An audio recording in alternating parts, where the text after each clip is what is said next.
que aconteceu quando morre Salomão. E aí tem o filho de Salomão, o filho mais velho, não houve aparentemente nenhum problema sucessório.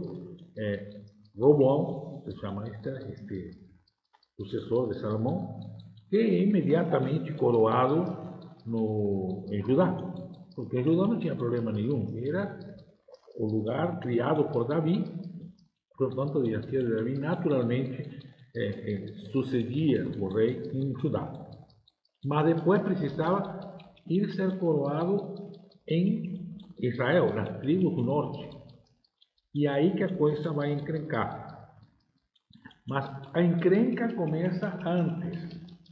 Começa com Jeroboão, filho de Nabate, que era um capataz das obras de Salomão. Você lembra que Salomão explorou até não poder mais as tribos do norte, trazendo de lá mão de obra escrava, ou praticamente escravizada, diria eu, né? Porque obrigada a trabalhar, chamam de corveia, usando a imagem que se usava na Idade Média.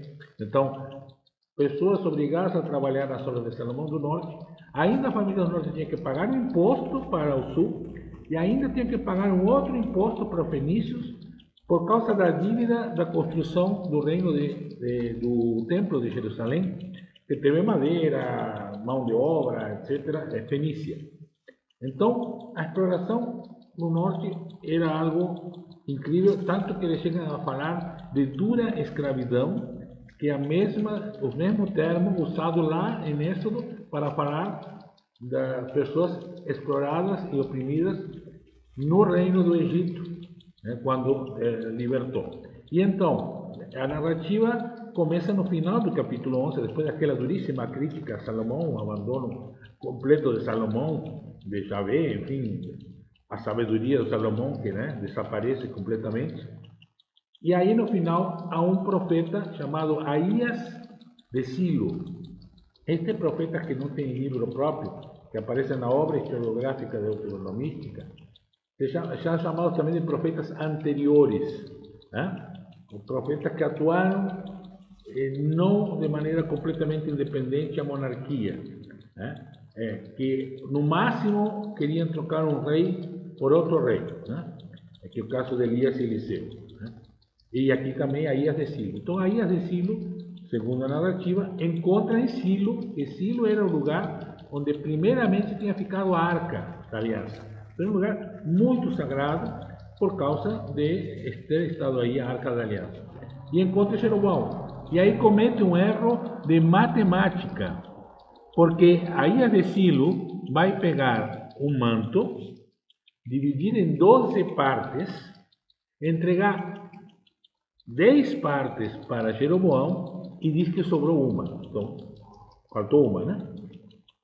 Onde que está esse erro de matemática? Está aqui, então, no final do capítulo 11 do primeiro livro dos Reis, né? Quando Aías de Silo encontra, o profeta Aías de Silo encontra Jeroboão, né?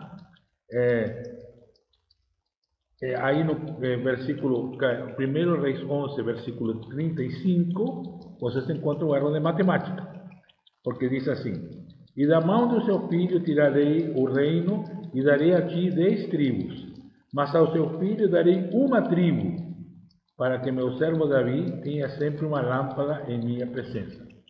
Então erra o número. Esse erro de número é natural, porque as duas tribos do sul nunca existiram como tribos. Se chamou tribo porque depois da monarquia tribo era a divisão político-administrativa do reino.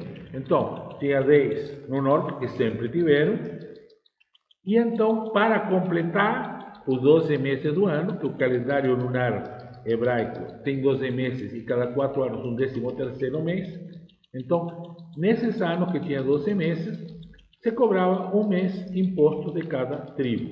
Portanto, as 10 tribos pagavam 10 meses e as duas do sul só 2.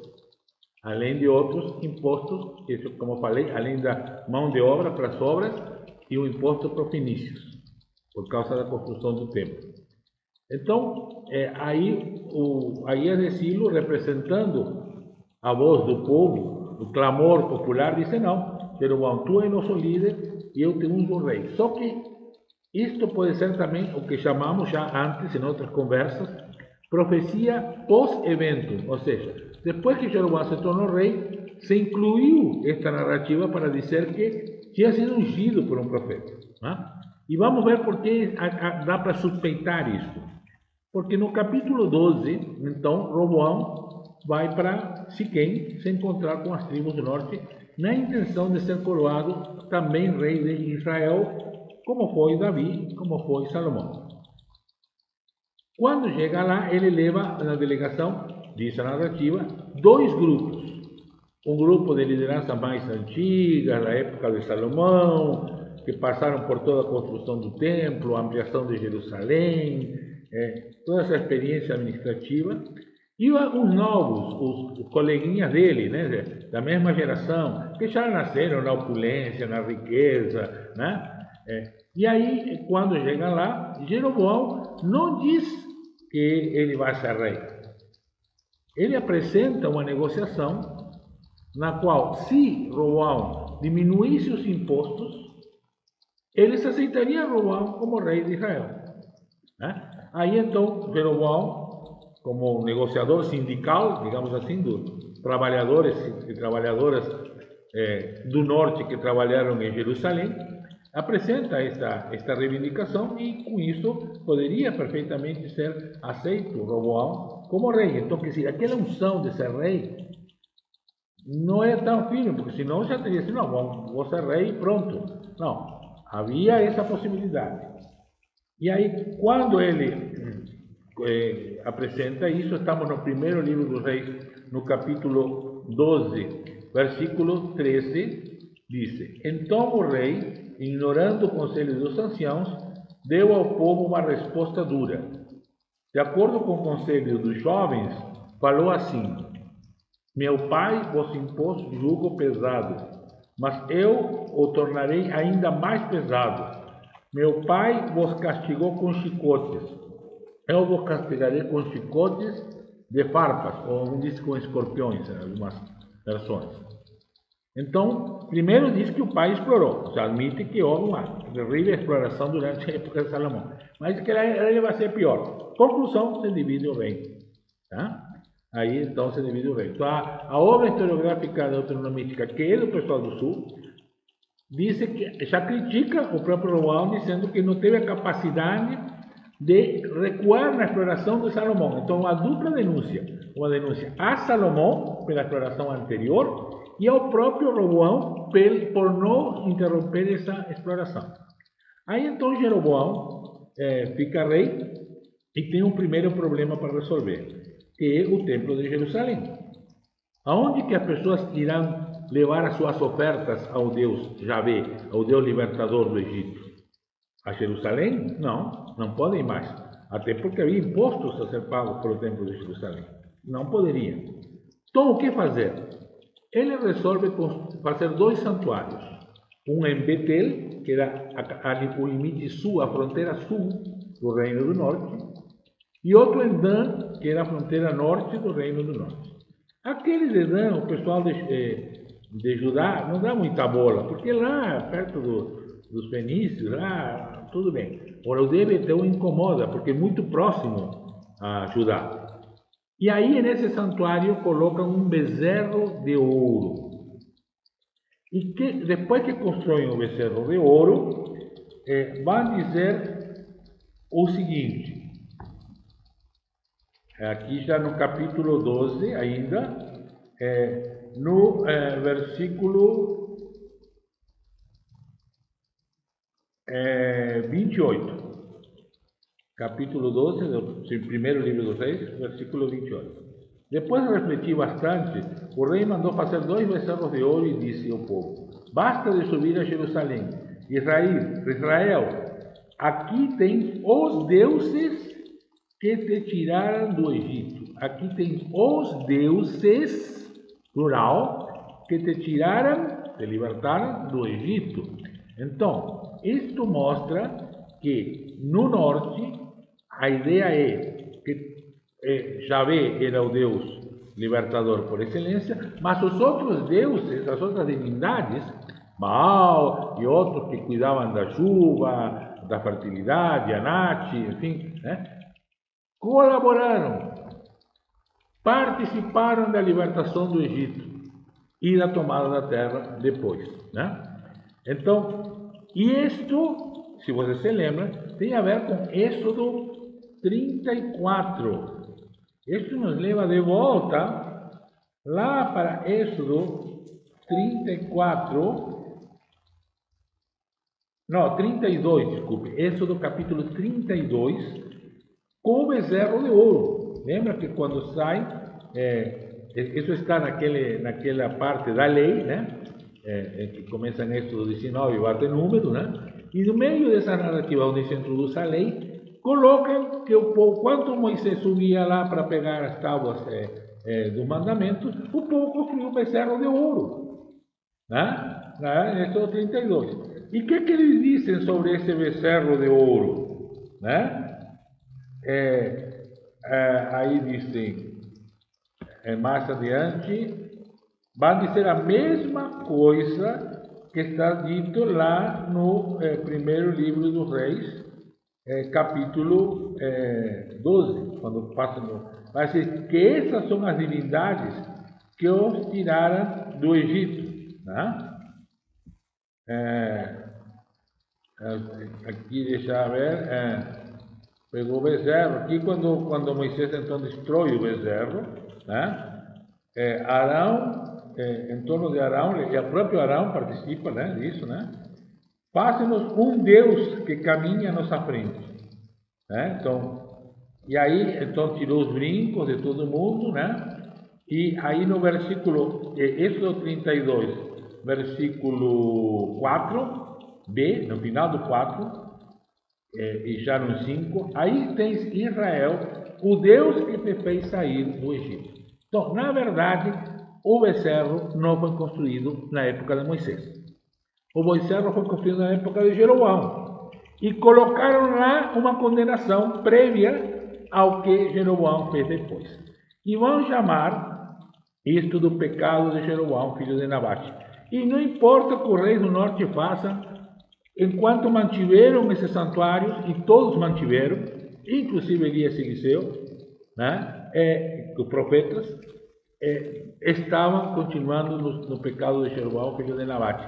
Eles nunca entenderam que isto era abandonar Javé, mas era uma outra expressão do mesmo Javé que libertou o povo do Egito. Tá? Então, essa é a primeira questão, os santuários de Betel e Dan. Aí Jeroboão não consegue, Jeroboão também não sabia ser rei, era um operário, um trabalhador. Então ele vai tentando firmar e tal, de uma maneira bastante comunitária, cooperativa, né? Como todo trabalhador e trabalhadora faria, né? Uma organização cooperativa, colaborativa. Estava tudo muito bem, mas não conseguia firmar uma capital, porque ainda tinha ameaça dos filisteus, que atacavam, né? E do próprio Judá, que também atacava, tentando a força reunificar Israel, né? E não conseguia, porque mesmo Israel não tendo um exército regular, tinha muito mais gente nas tropas e tinha uma experiência enorme de combate aos filisteus desde a época tribal. Então, não tinha como Judá retomar Israel, mas incomodava o tempo todo. E isso fazia que Jeroboão não encontrasse um lugar para firmar uma capital. E assim termina o reinado de Jeroboão, com este pecado, digamos assim. Tá? E aí o filho dele vai ter um filho, né, que vai reinar. Então, ele reina bastantes anos, né? Jeroboão, né? Apesar desses acontecimentos, Jeroboão não se afastou do mau caminho, mas continua a designar qualquer leigo como sacerdote das alturas. Não? E aí então coloca esse pecado, tá? E aí então ele vai sim conseguir colocar numa capital, e aí vem o primeiro golpe de Estado contra a dinastia de Jeroboão. Então o filho de Jeroboão vai reinar, e aí há um golpe de Estado contra este filho de Jeroboão, né? Aí morre Roboão, vem outro Abião, outro rei em Judá, que fica só 2 anos, né?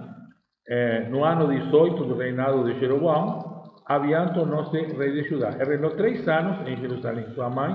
Então, tem um pequeno reinado, o rei morre, e Asa, rei de Judá, assume o reinado, né?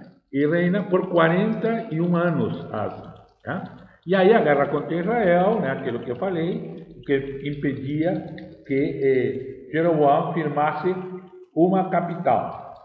Aí vem Nadab, rei de Israel, que também é filho de Jeroboão, então o neto de Jeroboão, né? E aí Baasa, um tal de Baasa, filho de Aías, conspira e mata toda, porque para tirar da monarquia tem que matar a família inteira. Mata toda a família que sobrou de Jeroboão, e a família de Baasa, então, assume o reino. Tá? E aí Baasa, então, reina bastantes anos, né? E no 3º ano de Judá, Baasa, filho de Aías, ocupou o trono de Israel em Tirsa. Então, Baasa consegue finalmente botar uma capital numa cidade chamada Tirsa, que era onde ficavam os carros de guerra. Então, era o centro militar, e aí sentiu que estava seguro, porque tinha o centro militar aí para defender de qualquer ataque. Né? Aí Baasa vai fazer isto, né? E aí, então, o Jeú, né? Diz aqui, há um profeta chamado Jeú, não é Jeú depois o rei, que vai ser ungido por Elias e Eliseu. Um profeta, Jeú, faz uma profecia contra Baasa, né? Dizendo que, diz no 16, primeiro livro dos Reis 16, versículo 3, por isso vou varrer Baasa e sua família, e trarei sua família como trataria sua família como Jeroboão, filho de Nabate. Então, era um golpe atrás do outro. Aí Baasa, há outro golpe, né? Contra a Elã, no ano 26 de Asa, rei de Judá. Elã, filho de Baasa, então, Elã, filho de Baasa, assume. E aí um golpe de Estado contra esse tal de Elã. Ele reina 1 ano, porque em seguida vem um golpe de Estado de Simri, que era o militar chefe dos carros de guerra. Vendo a fragilidade da dinastia de Baasa, que já tinha perdido o apoio popular, que já tinha profeta falando contra, então ele aproveita um golpe de Estado com os carros de guerra. E ao mesmo tempo que esse golpe de Estado está sendo dado, estão lá na fronteira, lutando contra os filisteus, 2 líderes, 2 comandantes das tropas de Israel, né? Das tropas do norte. Um se chama Tibni e outro se chama Omri. Esses nomes, Tibni, Omri, Simri, significa que são cananeus, dos deuses, ou seja, são os que seguiam as outras divindades, que não tinham nome já vista. Então, um destes cananeus, e eram os principais líderes militares. Então, um destes cananeus, né? Bom, os 2 cananeus recebem a notícia e lutam entre si para saber quem dos 2 será o rei de Israel. Omri ganha, ou Amri, usamos 2 nomes, Omri, Amri, mata Timni, que estava lá na fronteira, e volta para Tirsa e incendeia, queima completamente Tirsa. Isto tem comprovação arqueológica. Então, a arqueologia mostra que essa cidade de Tirsa foi queimada, incendiada numa época. Né? Então ele retoma e começa a reinar em Tirsa. Só que vai ficar só 6 anos aí, porque ele estava vendo que Tirsa não era tão segura assim como o pessoal de Baasa, o anterior, achava que era.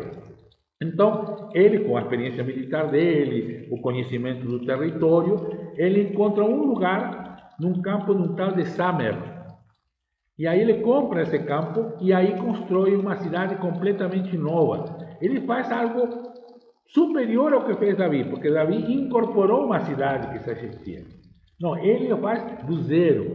É tipo o tipo nosso JK, né? Juscelino Kubitschek e outro nem mais. Faz uma cidade onde não havia nada, né? Faz uma Brasília lá. Samaria é uma Brasília, né?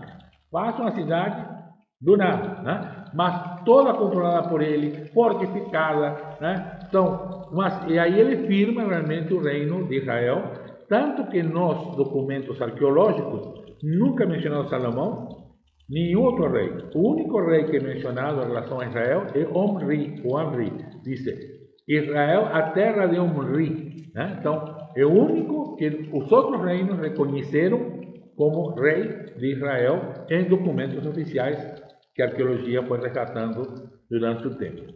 E o rei mais ou menos fica quase um reinado longo, mas não temos nada, nem o pessoal de Judá, que estava louco para dizer que o rei tinha feito algum...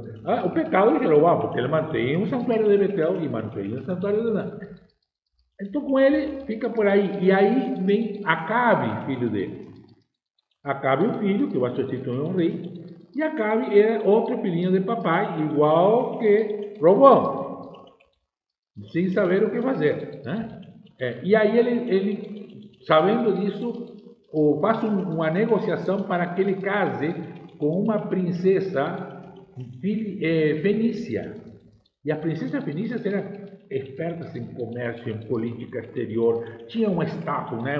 uma equipe que andava com ela, sacerdotes, de profetas. Então traz essa equipe toda da Fenícia para amparar a Acabe.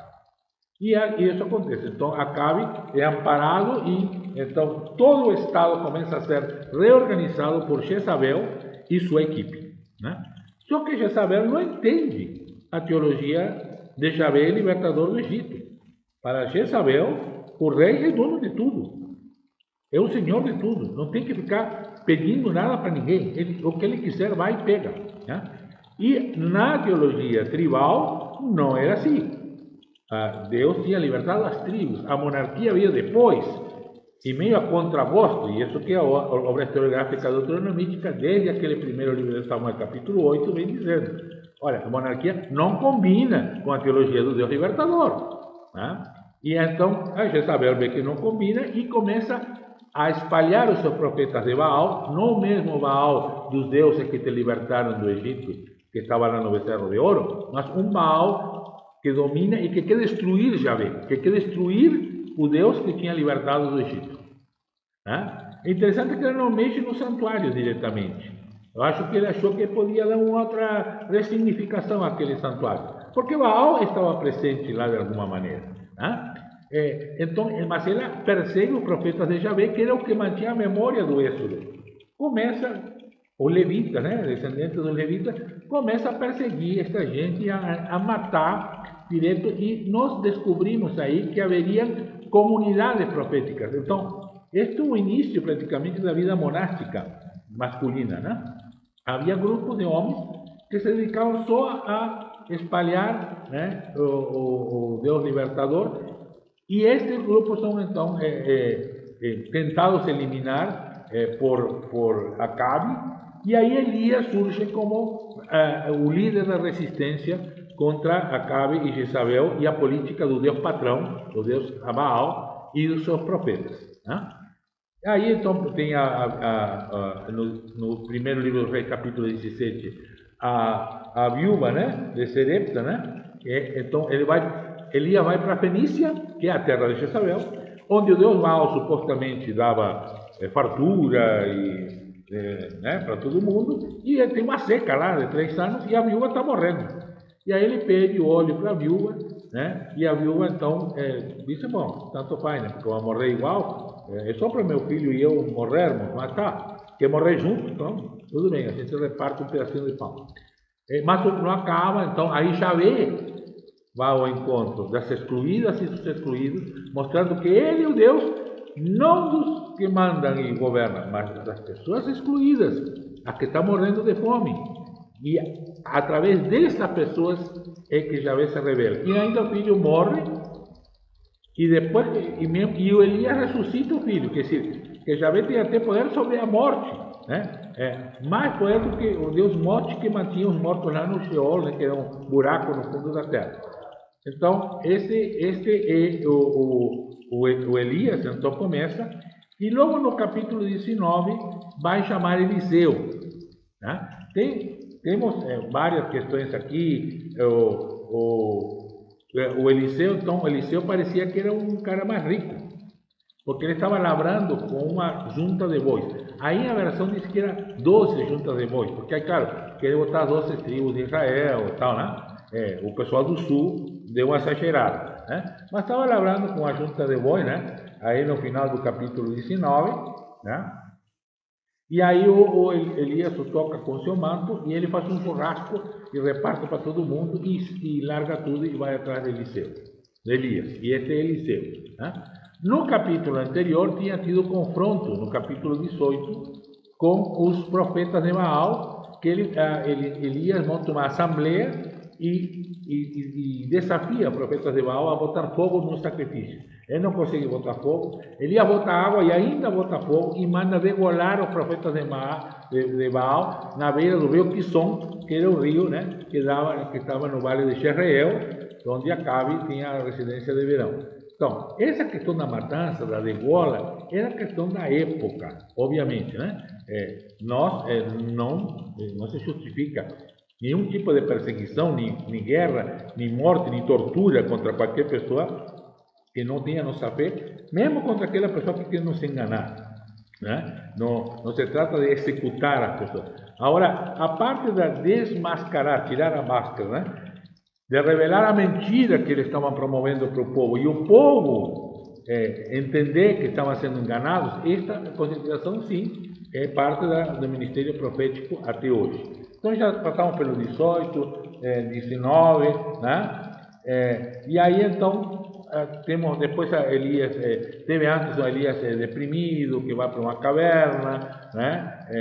E aí há um terremoto, um fogo, um furacão, e nada disso é Deus. Deus se manifesta numa brisa leve, né? Deus é um Deus suave, que nos fala, não nos grita, não quer que a gente não pense, não. É um Deus que nos ajuda a respirar, né? Espírito significa respiração, ar, né? Então, e Elias se refaz e assim continua seu ministério, tá? No 21 temos a vinha de Nabote, que havia uma vinha perto dessa residência de verão de Acabe, no bairro de Jezreel, perto do Monte Carmelo, que era o lugar mais fértil, porque por aí chegavam as chuvas, né? E Acabe gostava muito da vinha do tal de Nabote, mas não podia botar a mão, porque era de Nabote. E a lei dos pobres, dada por Javé, não permitia. Aí Jezabel, então, faz uma armadilha, acusa falsamente Nabote e o mata, fazendo que Acabe fique com sua vinha. Obviamente, isso é um exemplo do que a monarquia fazia, se apropriando, né, do que era dos trabalhadores e trabalhadoras, um direito das famílias, né, que cultivavam a terra. E assim, então, nós seguimos, né? Aí vai morrer Acabe primeiro, né? Mas Jezabel continua e consegue colocar o filho dela como rei em Israel. Depois vai fazer que a filha dela se case com o rei de Judá. E então Jezabel consegue, com sua visão administrativa, política, estratégica, unificar todo Israel de novo, Judá e Israel, sob o domínio da sua descendência. É a rainha mãe dos dois reinos. Tá? E no segundo livro dos Reis, capítulo 2, é quando Elias então encerra o seu ministério e ele avisa Eliseu no que ele vai embora. E ele chega, atravessa, ele bate com o manto no rio Jordão, o rio se abre, então, de novo, alusão ao Êxodo, a tomar a terra que também se abriu o Jordão, né? Dizendo, bom, Elias representa a continuidade desse projeto libertador de Deus, né? E aí chegam lá e vêm os carros de guerra e levam Elias, como dizendo, que Javé é Sabaoth, Javé das celestes, das hostes, dos que lutam, né? Dos céus que lutam e das pessoas que lutam na terra. Né? E aí ele então não morre, ele vai embora e Eliseu pede dupla porção do seu espírito e também bate no rio Jordão que se abre, né? E aí começa todo o ciclo, chamado ciclo de Eliseu, né? Com vários milagres que se vamos comentar um por um, precisaríamos muito mais tempo. Né? O que vai fazer Eliseu? Vai ungir um tal de Jeú, um líder, também como era Jeroboão, um líder camponês, um líder popular, para eliminar a família de Jezabel e se tornar o novo rei de Israel. Né? E Jeú, então, faz isso, consegue matar o rei de Israel, ferir de morte o rei de Judá e matar Jezabel. Né? Isso está aí, depois não entrar em detalhes, se você quiser a gente entra no outro vídeo. Né? Mas que interessante, e destrói todos os profetas de Baal, também elimina, passa a faca tudo que é profeta de Baal. Mas o santuário de Betel e de Dan, não, fica lá. Então veja, Jeú, mesmo sendo um combatente contra a política de domínio de Jezabel, de Baal e seus profetas, não entendia que isto era igual ao que estava representado nos santuários de Betel e Dan. Ele ainda entendia que os santuários de Betel e Dan, como o becerro de ouro, simbolizavam os deuses que os tinham libertado do Egito. E isso o pessoal do Sul, na narrativa, não consegue apagar, embora disse que isso foi um pecado e que será sempre um pecado. Então aí temos a questão do diálogo, do sincretismo, né? Da união de diversas divindades, que nesse caso não era interpretado como nenhuma traição a Yahvé. Mas o pessoal do Sul, claro, que tinha o templo, sim, interpretava como traição a Yahvé. Tem a cura do sírio Naamã, nas águas do Jordão, enfim, no capítulo 5, né, do segundo livro dos Reis, né? E assim vamos até o capítulo. Depois tem também uma senhora que não é rica, que não podia ter filhos, e aí Eliseu então ora por ela tem filhos, o filho morre, ela ressuscita. Então há um paralelo entre o profetismo de Elias e o profetismo de Eliseu, né? Que vai até o final. Uma coisa interessante que acontece é que quando Jeú mata o rei de Israel e fere de morte o rei de Judá, Atália, filha de Jezabel, que era esposa do rei de Judá, ainda não tinha tido filhos. Então ela iria perder o seu lugar de rainha-mãe, porque havia outras esposas do rei que tinham filhos. Então ela manda matar todos os filhos do marido dela, que não eram filhos dela. Só um se salva, esconde um e salva um, mas ela então mata todos os outros. E ela reina por 6 anos. Temos 6 anos, uma rainha em Judá. E ela fica reinando por 6 anos. E aí, claro, quando o menino cumpre 7 anos, fazem uma armadilha, chamam ela para o templo, matam ela e colocam o Joás, que é a criança, no lugar dela. Isto começa a criar esta ideia de que a intervenção de Deus se dará através de uma criança que vai reinar. Então, quando usamos na profecia, e uma criança reinará, se refere a estes exemplos, quando crianças foram colocadas no trono para substituir pessoas malvadas, digamos assim, né? Ou pessoas que tinham ocupado o trono através da morte, da violência, né? Enfim, que era a maioria, né? Então, e essa criança geralmente deve ser um bom reinado, porque foram educados de outra forma, já com responsabilidade. Então havia uma ideia de que uma criança poderia ser sim a saída para um Israel, o Messias, né? O Cristo, enfim. Né? Então já existe essa ideia. Então no capítulo 11 do segundo livro dos Reis, capítulo 11, está o reinado de Atália, que ninguém quer falar sobre isso, porque não gosta de dizer que uma mulher reinou. Bem ou mal, não é o que isso moral, mas uma mulher foi rainha de Judá por 6 anos. Né? E aí então, no final desse capítulo 11, está a morte de Atália e o reinado, então começa o reinado de Joás, no capítulo 12 do segundo livro dos Reis. Acho que vamos ficar por aqui e vamos ver o que acontece então, depois de terminada essa dinastia de Omri, com o resto do reinado de Jeú, aí vem a dinastia de Jeú, este que matou o rei, né? E com o reinado de Judá. Né? Então, nos vemos no próxima conversa sobre a Bíblia com o Bispo Humberto.